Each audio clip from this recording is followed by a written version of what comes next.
And a lot of it was just mental mindset, being my own cheerleader, saying, no, you've trained harder for this one. This is normal. This is what it feels like to be prepared.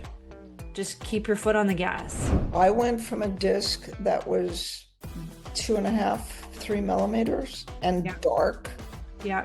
nasty looking. Yeah.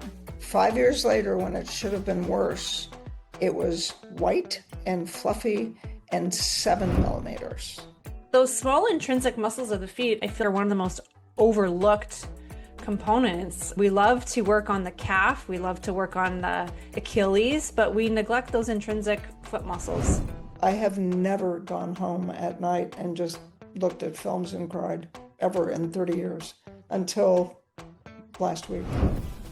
After 7 years living between 4 and an 8, he's virtually pain-free. Thank you for subscribing to the Frequency Specific Microcurrent podcast. FSM is a breakthrough tool for medical practitioners who feel stuck with limited treatment options, especially for complex issues unresponsive to conventional care. FSM training is the best continuing education course for medical practitioners. Get our free introductory webinar at frequencyspecific.com/about or find FSM trained practitioners at frequencyspecific.com/find. Here's Dr. Carol and Kim Pittis.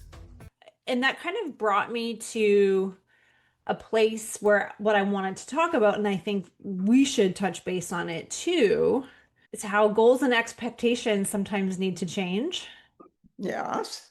between Yeah. a patient, for a patient and for a practitioner.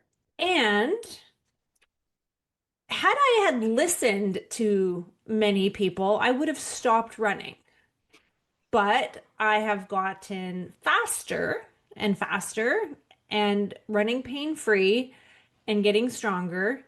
And so it's important to not get so caught up in diagnoses and images that don't always. The S word, the should word. The should word. The Yeah. should word. I had someone who told me, don't should on yourself. The reason, yeah, flexibility, expectations, and adjusting course when there's new information. The reason I wasn't here last week was that, let me make sure there's no. I know, and we're starting early, so I don't know. I don't know if you want to wait for the stories until 3 o'clock. Oh, yeah. 5 minutes What time is early. it? It's 2:54. Oh, we're 6 minutes early. That's unheard of. Only 7 people that know we're early. That's cool. Which is why I'm not sure that we want to dive into anything. Oh, yeah, there's some serious diving to be done. It's pretty fun. I can't wait. So congratulations on your personal best. That's awesome. Yeah, it was that moment of it all coming together and almost that disbelief. You know how and again, I don't maybe want to save this for when everybody comes on, but I felt when our patients get off the table for the first time without pain and they're in disbelief and they're looking for it. I was looking for the fatigue at mile 10 because that's usually what I struggle with. And a lot of it was just mental mindset, being my own cheerleader, saying, no, you've trained harder for this one. This is normal.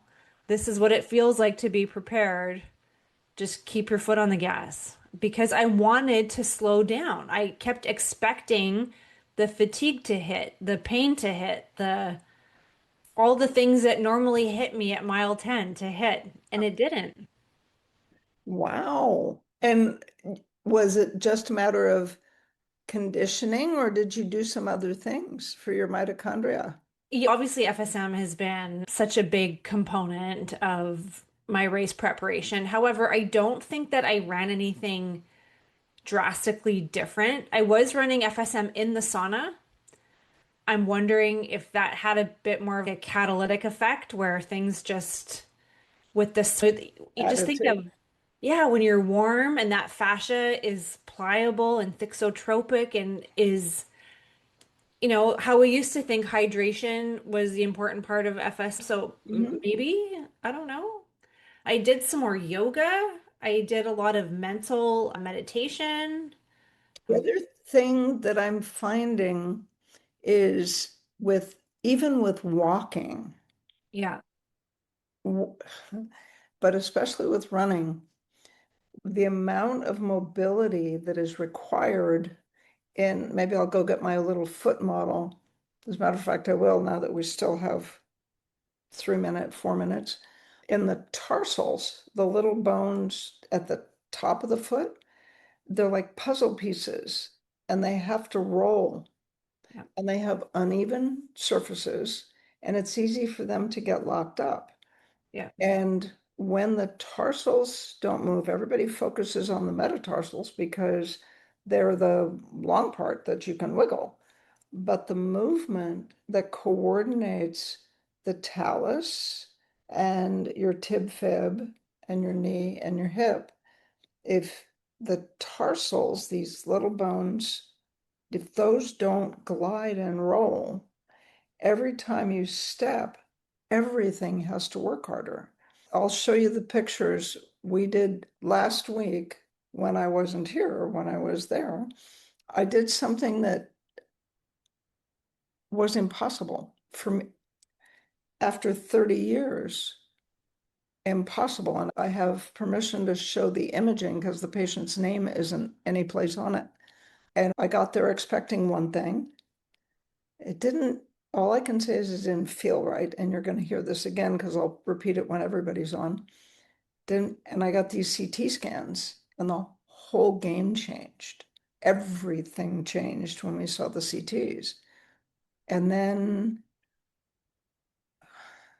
when you're staying in someone's home and helping load the dishwasher and prowling around the house and just welcomed as part of the family, it is the first time since 2002 that I've looked at a CT scan in the privacy of my room and cried. And you'll see why when you see it. And I wrote an FSM program and once again, I'm going to repeat myself in a minute, but I ended up, for his spine pain, but I ended up, because the only thing that we can do to make a difference is to get these tarsals to roll and to get his talus to move, because he hasn't been able to walk in 7 years properly. Yeah. It's so cool. So I really want to get my hands on your tarsals with an activator to stimulate the proprioceptors and get them to move. Moving them manually is difficult, and it's a very subtle movement. So Come to think of it, you asked me what I was doing different. I was doing a lot more balance work with the foam roller, that yoga, like balancing, standing on one foot. And I didn't put that together until you just made that connection for me. And we do neglect the feet. I was talking about there's a strength coach in Canada who was researching all the reasons why these hockey players have groin pulls. And you would think it's just overuse because of a stride. And he's linking it to weak foot mechanics because a lot of these hockey players specialized into hockey. And if you've ever skated in a hockey skate, you know there is not a lot of foot tarsal, metatarsal mobility. You're locked in a you're skate. locked. Yeah, hockey players don't typically run enough in the off season. They're always doing their conditioning on the bike.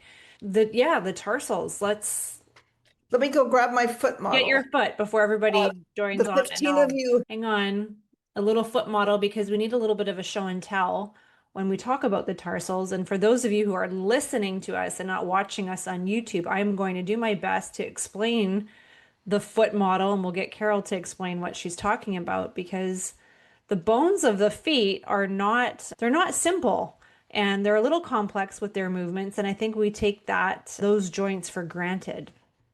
So thanks everybody for being patient. We were abnormally early today, so we got to chat a little bit about my run, and that run prompted the question for Carol to say, what did you do different? And so we started thinking about all the things that I did different, and that led us to the conversation. I'm just doing a recap for everybody. Oh, good. the tarsals, Everybody, just so I'm home. we're all on the same page. Carol's back. Thank goodness. Not that I don't love hosting things by myself, but I don't love hosting things by myself. I think we're all here to listen to you, and I'm just here to help steer the ship sometimes. And I think that you are better than you think you are. Appreciate that. And you have a lot to say that you don't know you have to say. And the nice thing about me is we have a conversation, so then you get to say it to somebody in person. I'm looking at 37 people that are out there, and then we all have a conversation. So what we're talking about is the foot. I used to have a hand, but somebody stole it at Halloween. And so everybody knows that these are the metatarsals. Those are the things that people pay attention to, and the toes. But the real key is here. These are, I had to memorize them. 1, 2, 3, 4, 5, 6, 7, if you count the calcaneus. So here's the tibia. There's the fibula. So there's the lateral malleolus. There's the medial malleolus. And this little critter right here is called the talus. And it fits, if you look at the calcaneus and the talus on the medial side, they look like that. You see how they fit together? And we're going to have to be very descriptive for those people who just listen to us as opposed to Mhm. watch us. So those of you There's, listening, you might want to pop onto YouTube and see this visual that we have. yeah, it's A little bit. it's it is incredibly complicated, and when you find one where nothing moves and your job is to get the patient stable and safe, where the only thing that really should move is from the knees to the toes, and this joint doesn't move. This joint has got cartilage here on top of the talus, cartilage at the bottom of the tibia, and the talus, when you lift your toes up, the talus should rock. If the talus if you've been toe down the whole time for 7 years, like that, and then the talus doesn't glide. So when the patient needs to step properly and pronate and supinate and be able to respond to shifts in balance, the talus has to be back where it belongs. Mhm. So I use an activator, which is a adjusting instrument that has no force to speak of, just speed, and it stimulates the proprioceptors. And then these are the pesky little bones. They're called the tarsals. And if you can see in the picture how uneven they are, but they all articulate in such a way that at every time you step and when you're running, you're putting an enormous amount of force with very quick twitch muscles. And they have to roll from pronation to supination every stride. And there's all these little joints. So the work you did on the foam roller, and I'm assuming a melt ball under your foot. No, I'm talking about an Eric's pad, a balance pad. So it's made of foam, but it's used for micro stability patterns. So not necessarily mobility, more proprioceptive. And there are muscles that attach to the bottom and the top of these, but there are joint capsules and proprioceptors here. So maybe the foam wobbly thing was enough to say, hey, you guys wake up Yeah. and make them practice. Yeah, those small intrinsic muscles of the feet, I feel are one of the most overlooked components. We love to work on the calf, we love to work on the Achilles, but we neglect those intrinsic foot muscles. And remember there's 4 pictures on that one slide in the core where it shows all 4 layers in the foot. Muscles that go this way, muscles that go that way, and then the deepest layer where the muscle just goes from this bone to there. And Yeah. then there's nerve, artery, vein that run in between. And so now that we're officially started, do you want to know where I was last week? Please tell us where you were last week. I got to go to a patient's home to treat him because he couldn't travel.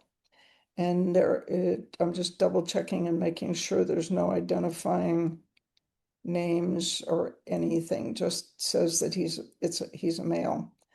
Okay, so I worked on him. He has had 4 back surgeries, was the history. 4 spinal stenosis was the first one.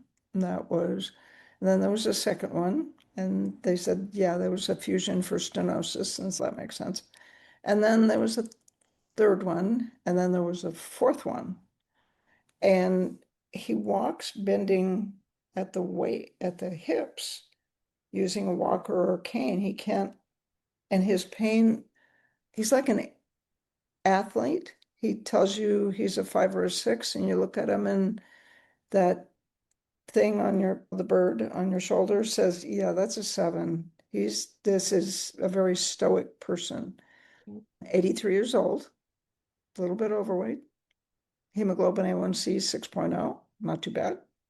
And when we talked about losing weight and carbohydrates, the one non-negotiable feature was at 5 o'clock, he has 3 scotch on the rocks. Okay, and there's a point to that part of the story because there's a part everybody needs to know about alcohol. Anyway, so I worked on him the first day, morning and afternoon, on a massage table. Second day, on a massage table, something didn't feel right.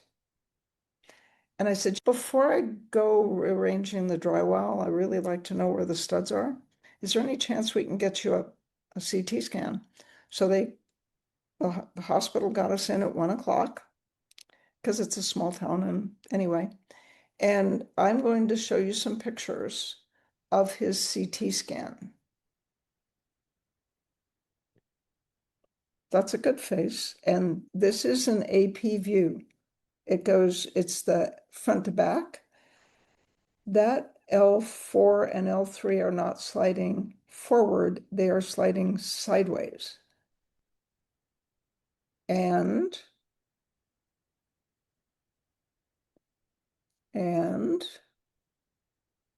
we haven't even gotten to the good part yet. So there's no stenosis.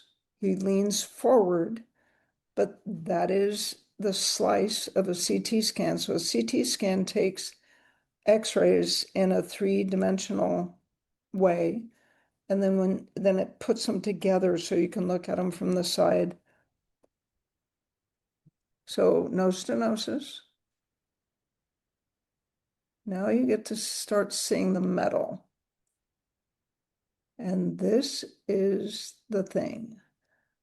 Those of you that know radiology, you know that these are the vertebral bodies, and these are the rods and, whoops, where are we? We were at this one.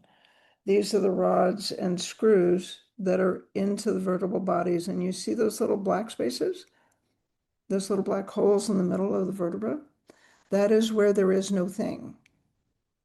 I don't know if we're just looking at damaged bone where the screw has backed out, or I don't know if we're looking at avascular necrosis, and I wasn't even willing to go there. So it gets better. More. You can see where the screw was. You can see that the screw is backing out. At the age of 83, revising this is not possible. These were done by a neurosurgeon. More, look at the vertebral bodies. And then that is the piece de resistance. That is from the back. The last surgery, they fused him from T10, 9 or 10 down, and they fused his pelvis to L5S1 with those pins in his ilium. So his major complaint was pain and spasm at L3 while L3 is sliding sideways. And he said, it only hurts when I move. When you look at the fact that his pelvis is fused, and everybody that's been working with him has been trying to get him to stand up straight. And when you do that, that's what has caused the screws to pull out of his spine. Oh, That night, we went to a play that got me a little bit emotional. And then I looked at the CT scan and cried. What do I do with this? I sent it to Dave Burke and Ben Catholi, and they had very colorful language around the film, looking at the films. And then they had some suggestions: ligaments, metallic toxin. It's titanium, but there's still a 3% allergy reaction to titanium. And the other thing you need to know is that in the spine column is bone marrow. I didn't know there was bone marrow in the spinal vertebra, but there is. A little bit, right in the middle of the bone, right where those screws are. So I wrote on my protocol bank a protocol for spinal degeneration, torn and broken in 59, 39, 783. The ligaments, Ben looked at L3 and went, it's sideways, that's ligaments. Okay. Torn and broken in the ligaments, torn and broken, all the possible pain generators. He has no nerve pain, never had nerve pain, ever. He's got a little bit of hyperemesis at L4, and we got rid of that. That was easy. Anyway, torn and broken in the bone, metal toxin in the bone, inflammation in the bone, all the bone parts, including the marrow, all of the possible pain generators in the bone after you look at this. And then for him, insulin resistance. And I think I did a short version of vascular health. And he bought a converter and a custom care, and we set it up in his bed. And so when he went to bed, these days, after going to the quantum biology forum, finding out, are you ready for this? That I'm gonna mitochondria move. mitochondria move. But the other thing is, the chemical in your eye that receives light, perceived light, it's called rhodopsin. It's in your eye. Everybody knows that. At the quantum biology forum, I found out that there's rhodopsin in every cell in your body. That's good face. Who knew?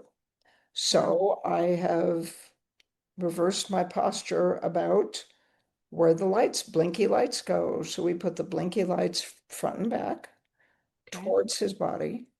He woke up the next morning with his pain at a 3 or a 4 for the first time. It was always a 3 or a 4 when he sat, but when he got up and started moving around, that's when the pain would go up. It didn't, it stayed down. Then the next day, his physical therapist came and his personal trainer came to the house, felt his legs, and I went, so you guys are going to have to work on rehabilitating his. And I felt his gastroc and his tib anterior and went, those don't feel right. Those are, it could, it. Then I felt his quadriceps and his hamstrings, and it's like, he's in 81 and 10. And to us, that's duh. But to a physical therapist who has really developed his own technique and has thousands of practitioners that he mentors, I told him about descending inhibition, and he actually understood the concept. So someplace just above that fusion, because his upper reflexes are fine, above that fusion is a central disc that's pushing on the motor pathways. And so we ran 81 and I ran after everybody left, 81 and 10, and started working on the, as the physical therapist called it, the gunk in his gastrocnemius soleus, his calf muscles. All the compartments were hard and boggy and just yuck.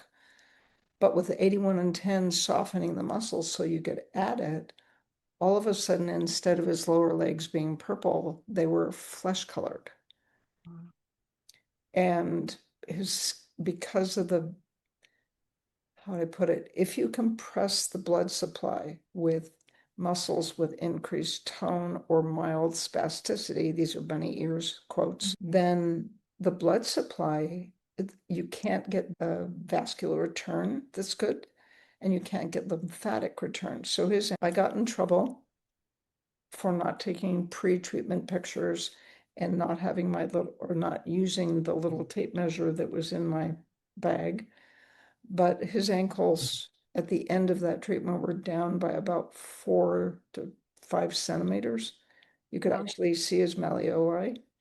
He was still a little on the purplish side, but the lower part was pink. Then did the same thing the next day. And once again, got the skin, just lotion on the skin and getting the scales off and using the activator and getting his feet to move.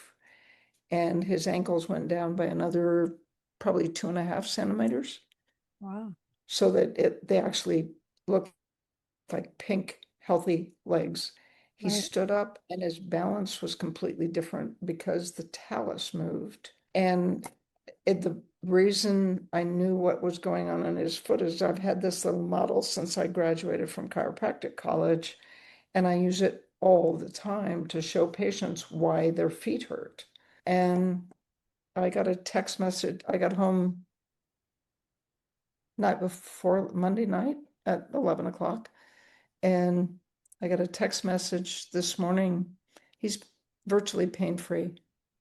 Wow. After 7 years living between 4 and an 8, he's virtually pain-free.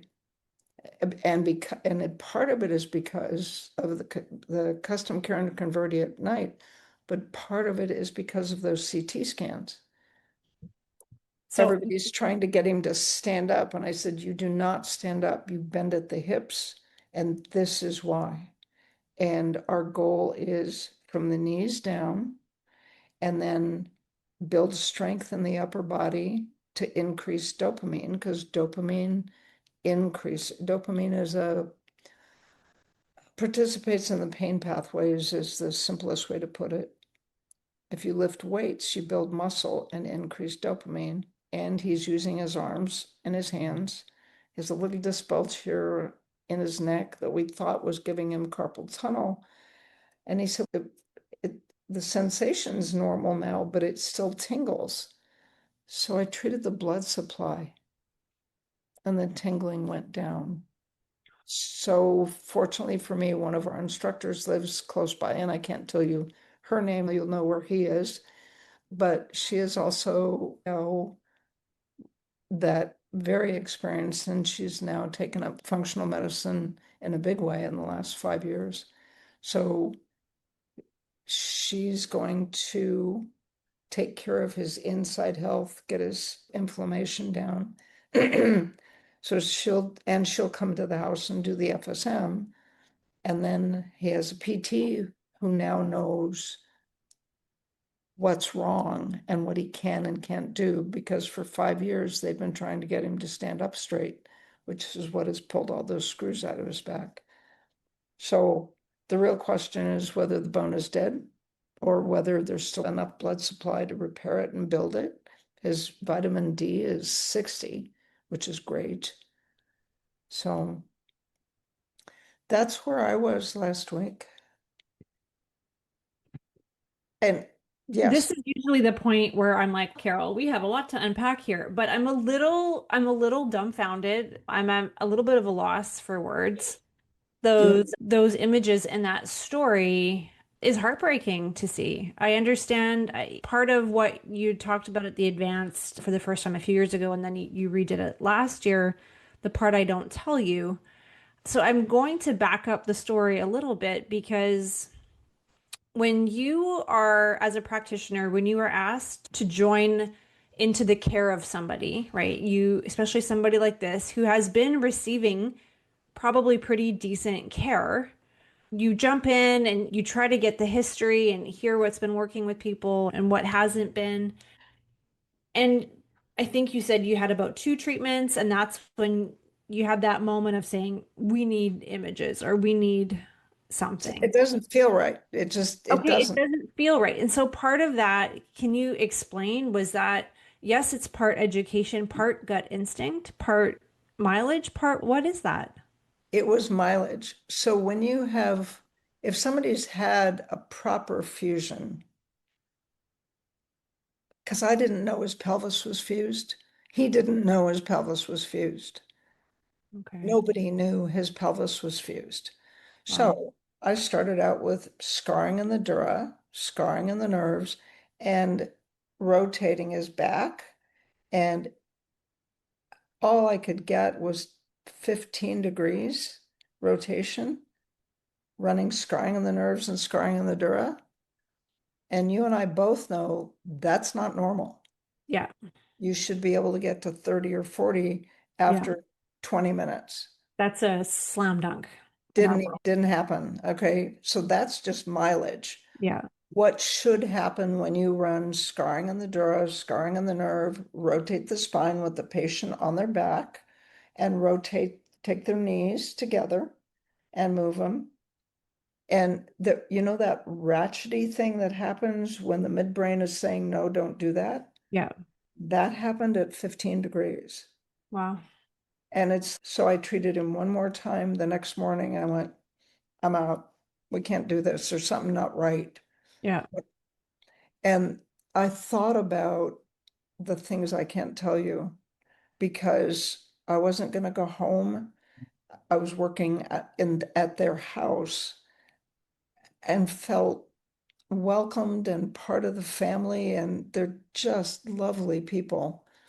And so I couldn't go home and watch NCIS or pet my dog or, Yeah. you know, Do what we do. Yeah. no diversions. And we went to a musical that was good in the 60s and 70s. So there was nostalgia and a little bit of emotional upregulation for me. Yeah.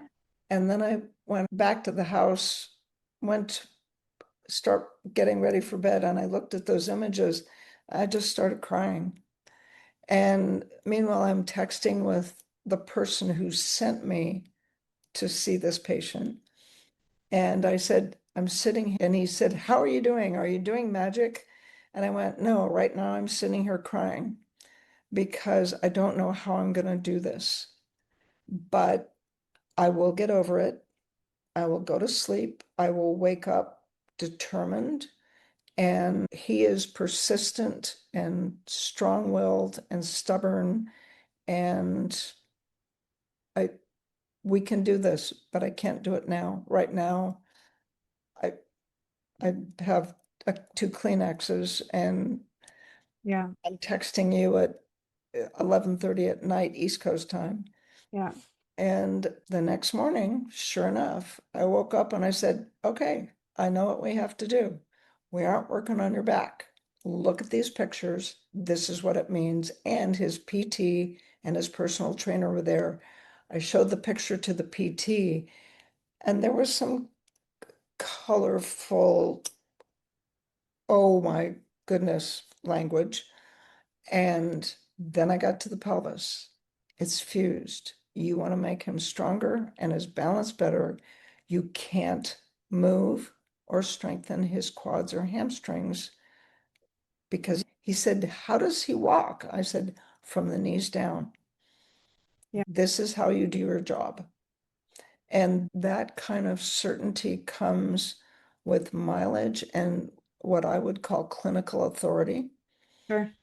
Yeah. And you earn that. Yeah. you don't get that your first 2, 3, even 5 years in practice. No.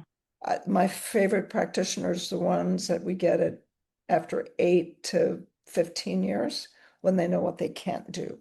Yeah. And I told the PT, it's like, you guys work on balance from the knees down. Yeah. You work on this to increase dopamine to get his central sensitization down, because as tough as he is, his brain knows that he's not supposed to move. So we need to increase dopamine so his brain will think it's okay to move. And honest to God, this physical therapist knew what I was talking about. Great. So it was just one of those, this is going to come up at the advanced. It's a case that is unlike any I have ever treated, almost Yeah. unlike. Yeah. And this happens maybe not to that extreme, but there are many times where we talk about images, right? Do we need imaging? Sure. I think imaging is always useful. It always helps tell a story. To go back to myself, I wish I never saw my lumbar x-rays, because for the first 6 months running, seeing the lack of disc that I had between L4 and L5 is all I could see in my head, combined with the voice of, you need to stop running because there's no disc there. And that was the story I had in my head. I have no disc. I need to stop running. And I did stop running. And what happened? I had back pain. Yeah. Yeah. No, and besides that, I am living proof that running disc repair and actually lat pull downs Yes, to to help traction. stretch Yeah. and strengthening your core. Yes. I went from a disc that was 2.5, 3 millimeters Yeah. and dark, Yeah. nasty looking. Yeah. 5 years later, when it should have been worse, it was white and fluffy and 7 millimeters. See, and I want to do images right now. Yeah. So what on one side, we have to make sure that symptoms and images are congruent, because sometimes they're not, and you have to go with the space in between the two, right? We don't want to make things worse, but we also don't want to get in the way of healing when healing is absolutely possible. So I myself also run disc repair. I have an inversion table that I hang on a few times a week. Yeah. So And you do core strengthening I do. and your lats. And Yes. I had a patient where she had a vestibular injury, and I knew her neck was a little wonky. And I went and we did an MRI of her neck.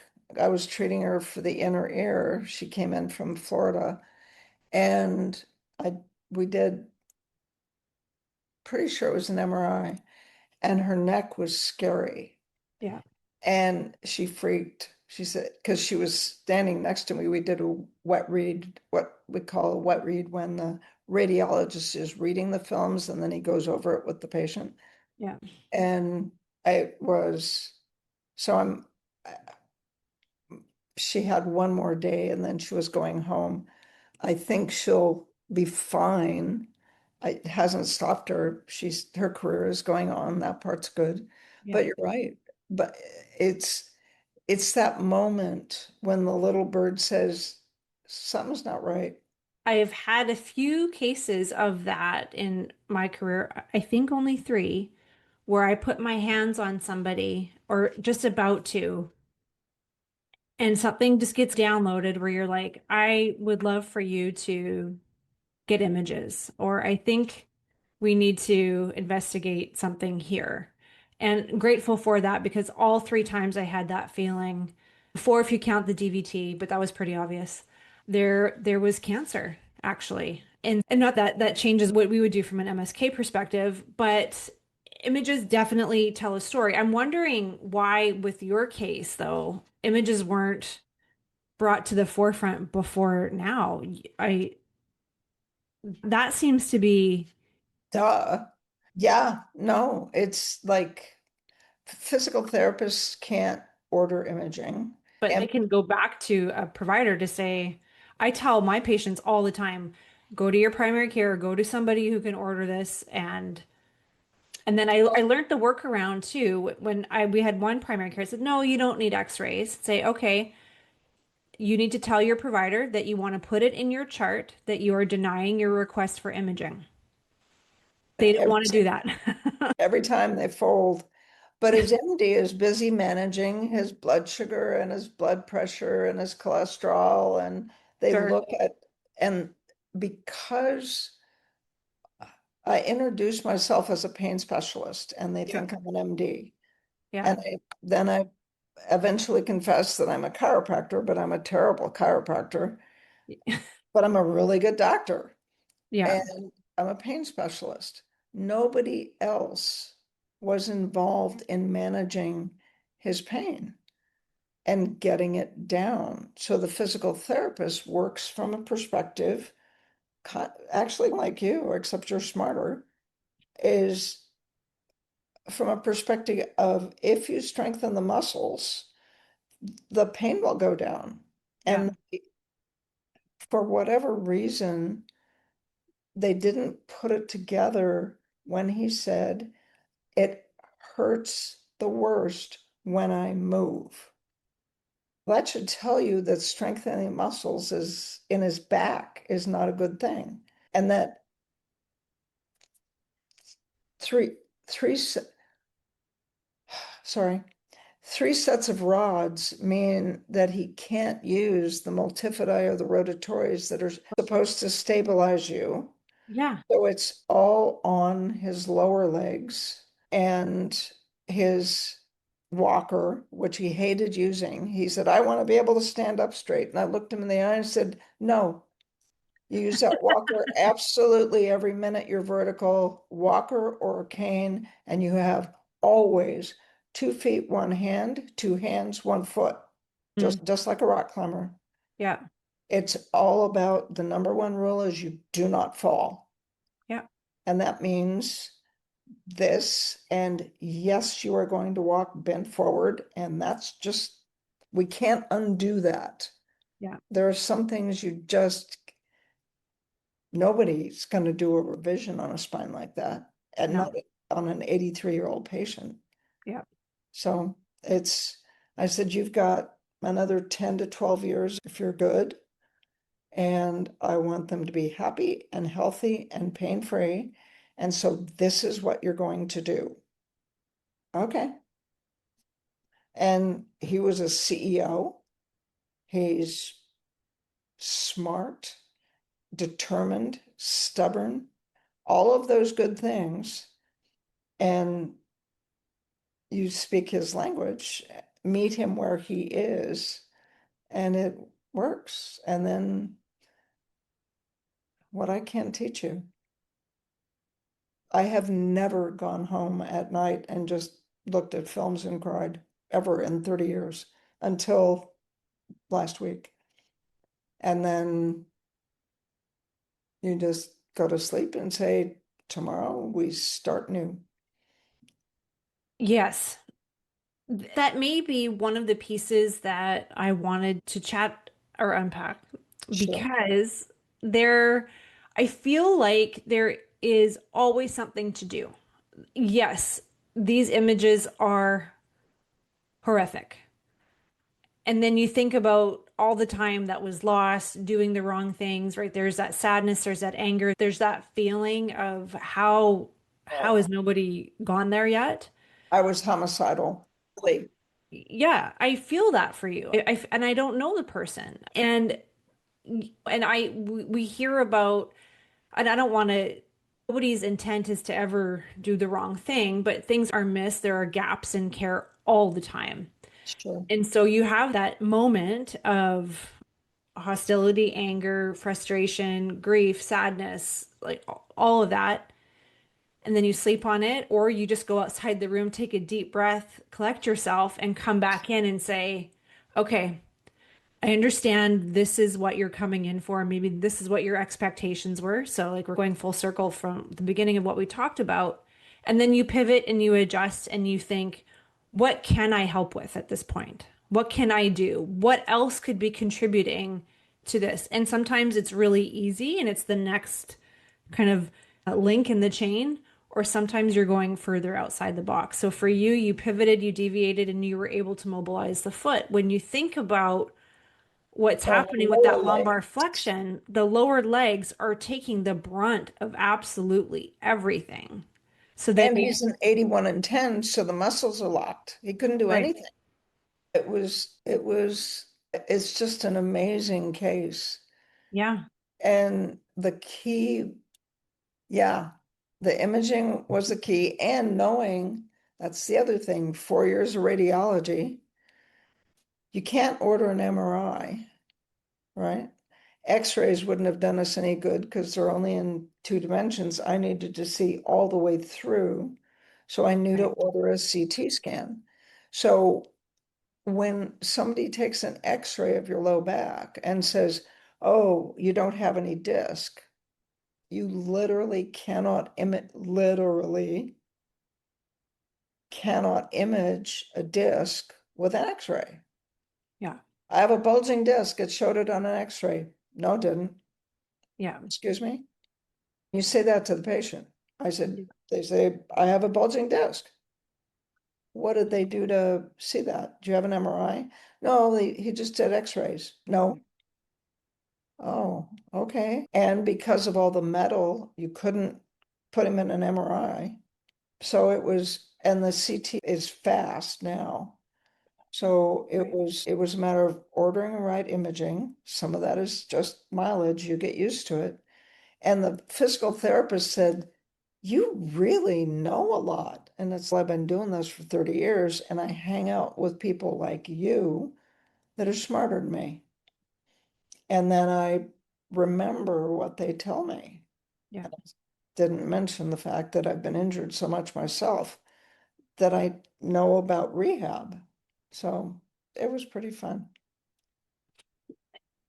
And the moral of the story is there's a lot of morals to this story, but I think the ability to pivot and adjust, and there's always something that we can do, even if we can't cure or fix and that's why I'm very confident when I say to patients, I'm pretty sure I can make a dent in this. And maybe it's not the herniated disc that they came in with no low back pain. It's been the month of the low back and the knee. These are the two things that all my new patients have had in one form or another. Just saying, you lectured on the knee. Did. Therefore, The universe seems to think I'm an expert. here, let me give you something to practice on. For Need 2.0, that might change because I do feel like I've been tested. I was talking a lot about the fat pads. I feel like I have been really tested with how much the fat pads are the culprit with so much, whether it's knee instability, knee pain, tracking problems, firing patterns being off. It's been incredible. So Well, fat pad, all the and fat pads. for me, it's the meniscus in the knee. That's the first thing I treat. Yeah. And he said, my right shoulder hurts when I lay on it. If I sleep on my right side, my right shoulder hurts. So I just wrote a protocol for shoulder pain Yeah. that starts with 20 minutes on torn and broken In in the the labor. labrum, Yeah. and then 10 minutes, 20 minutes each on torn and broken in the flat tendons, 10 minutes on torn and broken in the round tendons. And he woke up the next day and say, yeah, my shoulder doesn't bother me. But yeah, fat pad and meniscus in Yeah. the knee is kind of it. And we can't expect the muscles to fire the way that they're supposed to if there is micro tearing in the meniscus. And so this doesn't have to be a frank surgical meniscal tear. Athletes walk around with partially torn meniscus all the time, but they have strong quadriceps and hamstrings, and they've done the right corrective exercise so that those muscles feel safe to fire in the presence of the micro tear. And I really do feel that my favorite word is safe. They have to feel safe in your presence. A joint kinesthetic receptor has to feel safe. A muscle spindle has to feel safe, or nothing is going to fire and wire the way that we want them to. We don't want patients to pattern in pain, even if it's possible. And it's not. And since he's been in pain for so long, we have one topical cream that's 15% ketoprofen, 5% lidocaine for daytime. And then at nighttime, a different prescription that's, and this was Ben Catholi's contribution when we talked about microdose ketamine. 15% ketoprofen, 5% lidocaine, 10% ketamine. 2 at night. So if there's any possible side effect from it, he'll sleep through it.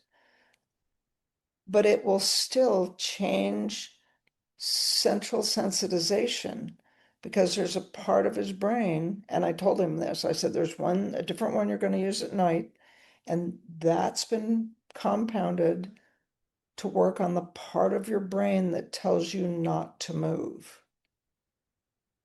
That's what that's for. And you wouldn't use ever high dose ketamine. That's not the thing. It's just microdose topical. So the brain will feel safe for him to move his feet and walk. And it's also a matter of asking the patient what their goals are. So I Correct. did that the first day. And he said, I want to be able to walk without bending over at the waist. And I want to walk without this walker. So we did the imaging the next day. And I said, okay, you know that goal you told me about yesterday? Not going to happen, man. This is why. And I showed him the pictures. I told him why. I told him what we were going to do. I said, so you will be able to move, but you will use the walker and you will walk bent over because of the way you're fused. It just is what it is. Oh, okay. And it will keep your pain down and you can do everything you want to do. Oh, okay. This is a little side thing. Remember when I said that at 5 o'clock, he had scotch on the rocks and he just sat in his library and that was his evening ritual. And that was non-negotiable. So he was willing to eat meat and vegetables and use scotch as his carbohydrate for the day. I went, okay. Once I saw the images the next day, I asked him, have you ever had a hangover? No, actually, I asked him when we were sitting there with his physical therapist. I said, have you ever had a hangover? No. So there's this book called Beyond the Influence that talks about the detoxification pathway in the liver for alcohol. Now, there's a part of that pathway that takes alcohol and detoxifies it, and the end product is acetaldehyde that gives you the pounding headache, the noise, just don't, right? If anybody's ever had a hangover, you know what I'm talking about. But there's also a gene that is responsible for that part of the detoxification pathway.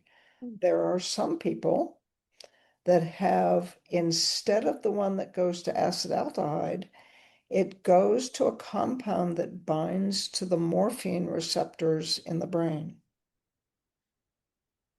Wow. So for certain kinds of, this was in an alcohol rehab book that I was reading with somebody that was going through rehab. And it said it converts it to morphine. So the people that have one drink and then they drink until they're blackout drunk have never had a hangover. They're addicted to morphine. They're addicted to heroin. Wow. He does not have an addictive personality. He takes no pain medication, Wow.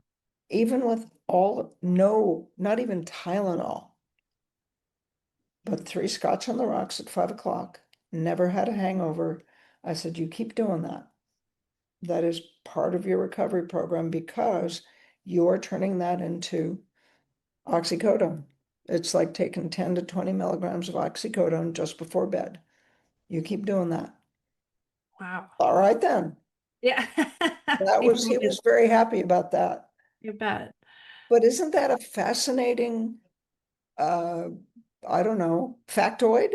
Yeah, again, it's all the little nuggets that you learn along your journey. Like reading that book you were saying, like how would you have ever put that together without that previous little nugget of information? Which is why going to the advanced is always so educational, not just for the lectures, but the side lectures of the people who are not in your profession. So I get to geek out with the functional medicine doctors, and Dr. Jen will share all these little nuggets with me with pathways, and I can't begin to explain how grateful I am to be in a field where I can get this type of continuing education in areas that I never thought I would ever have any interest or have any value in learning. And that all comes back to I think it was the second advance that I went to where Mary Ellen Chalmers was there back in the day where we got to pick what track we wanted to do. And I'm like, should I go? She's a dentist. It seems a little less relevant, but I'm gonna go anyways. And it was filled with information. And she was talking about failed root canals and just the way she would explain if your body is spending all this energy trying to keep down an infection that's about to blow up. Like, just think what you could do with that extra energy. And so I went back on that plane back to Canada when I was living there, and I told every athlete, when was the last time you went to the dentist? And they're like, why are you asking this? Do you have any root canals? Do a search for 3D cone beam near me. Yeah. And it's, No, but again, like those little pieces of information, I can't begin to tell you how clinically relevant that was treating head and neck pain, which yeah. all my hockey players had. And it wasn't just concussion. It was these types of things. Amazing for you to put that together for somebody. And for the physical therapist, the he knew the concept of descending inhibition, but never put it together. And when I had him feel for tone, he was pressing too hard. And I said, wait, softer, it's tone. Oh, oh, oh, now feel his calves. Tone. And then they don't have a reason to know about it because they don't have a way to change it. The reason we care about it, check for it, know about it, is we have a way to change it. And that's a deal breaker. Right. That's the difference between FS. Oh, speaking of which, you guys that are out there, all 34 of you and the other 100 something of you that are going to listen to this on YouTube, we have somebody that desperately needs a practitioner in South Carolina. And I keep forgetting to ask Kevin to look in the database. Or if you are a physical therapist or know a physical therapist in any place in South Carolina, somebody go to contact a Frequency Specific and tell the girls that there's somebody in South Carolina so I can pass the word on. That would be good. I Okay. just remembered that. Sorry. No, I'm glad you remembered that when you have a live audience as opposed to 2 in the morning when nobody's listening to you. True story. Which is when I always get my big ideas in the middle of the night. So, again, to unpack, and this is a very extreme case, but to the practitioners that are listening, when you have something that seems impossible to treat, and some people could have looked at that image or those images and thought, I can't touch this. There's nothing I can do. You just went further and kept going to a place where you knew you could help. And I think that's what we need to remember as practitioners is I may not be able to fix that, but I can do this. And this will be helpful. And his goal was to be able to walk and safely. Yeah. And that part of the advanced, and I don't remember where I put it, where you have to tell a patient it's a management problem. Yeah. And you also have to agree on expectations and treatment outcome goals. I want to be able to walk upright. You see this image? No, you're not going to be able to walk upright. You will always walk bent a little bit forward. Not your fault. It's not even the surgeon's fault. He thought he was doing what he knew to do. Yeah. And you wanted to be able to walk without a walker. That ain't gonna happen. Oh. Why? Explain why. Oh, okay. And Right. you establish a treatment outcome that the patient will buy into. You have to agree to it. Yeah. So you're both on the same track and they understand why you're doing what you're doing. And when I go someplace and I only have 5 days, but Right. we got it done. And Yeah. but that piece of it, finding out what was important to him, what the deal breakers were to him, Yeah. and then establishing, having communication about what was possible that would meet his expectation. Want to be able to stand upright was his way of saying, I want to feel safe and I need to be able to move. Yeah. And okay, Yeah. this is how we're going to do that, but you're going to have to do it this way. And I think that's a really important concept. You're not totally taking the goal away and saying it's unattainable. Let's unpack it. Let's figure out what is important to you. So what is it about standing up? You hit the nail on the head. This person wants to keep moving. Okay. It may look a little different than what you had mapped out, but this is how we're going to keep you moving. And I think phrasing it that way is so important to somebody who's had a condition for a long period of time, who has probably seen a lot of practitioners, and it gives them a plan that is safe, that is clear, that has all the little pieces laid out for them. I think that I use the short term and the long term play all the time. So the short term play, let's get you out of pain. Let's see how the next 3 treatments go before we lay out the long-term plan. Let's see what is realistic for you, time-wise, financially, logistically. And I think that that's an important component because people want to know what they're committing to. If you would have said, you can't drink anymore, the buy-in is going to be completely different. You're going to take away something that it's probably kept him very functional, actually. And especially now that you've explained the chemical pathway behind that. But it's all I knew, it was a deal breaker. And he told me it was a deal breaker. And we all have deal breakers with that. I told the story about how I saw the PT who, when I had some hip pain, said I had weak glutes and I started putting my shoes on. That was an instant deal breaker to have a sloppy, broad diagnosis. I don't have weak glutes. I run 30 miles a week. Tell me something may be inhibited. Tell me something may be imbalanced. Okay. But if you tell me I have weak glutes and I need to stop running because I have no disc space, I'm out. Love you, bye. Yeah. Love you, bye.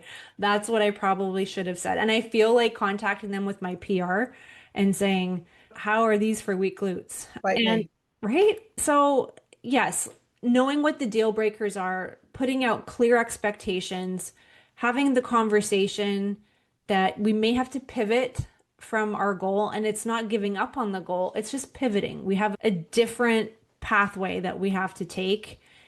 And I'm going to be right here with you, cheering you on, behind the scenes, programming your custom care so that you have something to help you as you pivot. I think these are really basic things that we can do for patient care and phoning a friend and saying help. Yeah, exactly. It's what do I do with this? And Right. it was when I could put the two of them, make the two of them speechless, Yeah. and then show them the outcome. That was fun today. That's amazing. Yeah, it was pretty fun. But the other thing is working within what is, how do I put it? What's important to them. It wasn't just the scotch. At the end of dinner, so we got it down to meat and vegetables. He only likes green beans and zucchini. Okay. It's all right. Yeah, cauliflower and broccoli, yuck. Okay, fine. Green beans and meat, so vegetables, he'll eat salad and meat. And then I find out from his wife that he has to have dessert.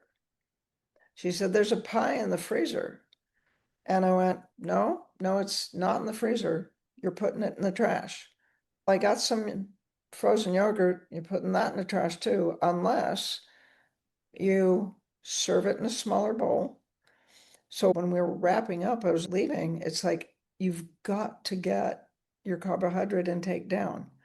You can still, and you could see someplace behind his eyes that panic rising. And I said, you can still have dessert, but I'm here to tell you that pie that's in the freezer is going in the trash. Huh. And I said, but she is going to buy your favorite tart, gluten-free if you can find it, apple, cherry, lemon, peach, I don't care. But you get half of a tart. You don't get half of a pie. My job is to see to it that you are comfortable, healthy, functional up until 24 hours before you drop dead of something else. None of us is getting out of this alive, but you hired me to do this, and is that okay with you? Do you understand why this is going to happen and that this is a way to handle it? Yes. And he had the face that went with the reply. Yep. And it's like, okay. Isn't that cool? Amazing. And we started early and we're ending a little bit late. Thank goodness we didn't have any questions because I think we were all probably in awe listening to this story. So thank you. Yeah, you're welcome. It's going to end up in the advanced. It has to. Yes. Yep. Yeah. Anyway, it's Wow. 4 already. It's a little bit after 4, yeah. I think I'm here next week, aren't I? You better be. Kim, Okay. next week is a core. It's a 5-day Okay. core. All right. I'll be here. I'll plan something with or without somebody. And I'd take on, oh, wait, we're starting Sunday, Monday, Tuesday. Oh, we're taking Wednesday off. Very good. We're taking Wednesday off. Oh, I will see Yay. you next week. Yay. Good. Good. Yeah. Good. That's good. It's just not as much fun without you. It really isn't. It's really good to see you.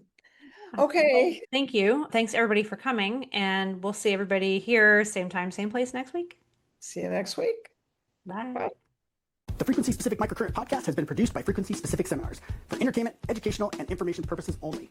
The information and opinion provided in the podcast are not medical advice, do not create any type of doctor-patient relationship, and unless expressly stated, do not reflect the opinions of its affiliates, subsidiaries, or sponsors, or the hosts, or any of the podcast guests or affiliated professional organizations. No person should act or refrain from acting on the basis of the content provided in any podcast without first seeking appropriate medical advice and counseling. No information provided in any podcast should be used as a substitute for personalized medical advice and counseling.